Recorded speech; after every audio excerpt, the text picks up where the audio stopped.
1 February 2024 रोजी देशाचा अंतरिम अर्थसंकल्प सादर केला जाणार आहे. पंतप्रधान नरेंद्र मोदी यांच्या दुसऱ्या कार्यकाळातील हा शेवटचा अर्थसंकल्प असणार आहे. केंद्रीय अर्थमंत्री म्हणून निर्मला सीतारामन यांचाही शेवटचा अर्थसंकल्प असणार आहे. त्यानंतर लोकसभेच्या निवडणुका होतील.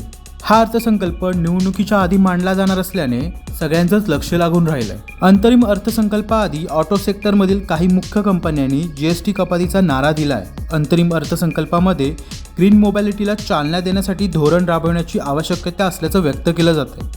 याशिवाय इन्फ्रास्ट्रक्चरमध्ये विकासाला गती देण्याची मागणी करण्यात येत आहे. जीएसटी कपात झाल्यास आलिशान कार स्वस्त होऊ शकतात आणि खरेदीला चालना मिळू शकते. त्यामुळे देशातील उच्च मध्यम वर्गाला फायदा होऊ शकतो. सध्या देशात पेट्रोल डिझेल कारला पर्याय शोधण्यात येत आहे. सरकार ग्रीन मोबॅलिटीवर लक्ष केंद्रित करतंय.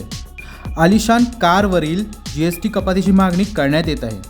या क्षेत्रातील कंपन्या आलिशान कारमध्ये इलेक्ट्रिक कार आणि इतर पर्यायांचा विचार करत आहेत, पण त्यासाठी त्यांना सरकारकडून मदत हवी आहे. जीएसटी कपात झाल्यास आलिशान कारची किंमत कमी होईल. शुल्क आकारणी आणि जीएसटी बदलाची अपेक्षा लक्झरी कार सेक्टरला आहे.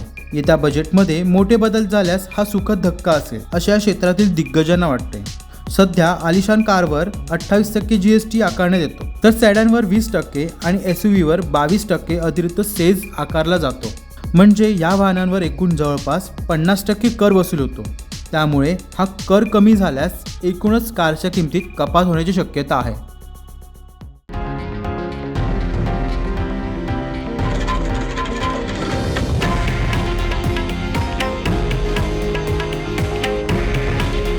हे आहे देशातील नंबर 1 न्यूज नेटवर्क आणि आपण पाहत आहात TV9 मराठी. काळजी तुमची, हित महाराष्ट्राचं.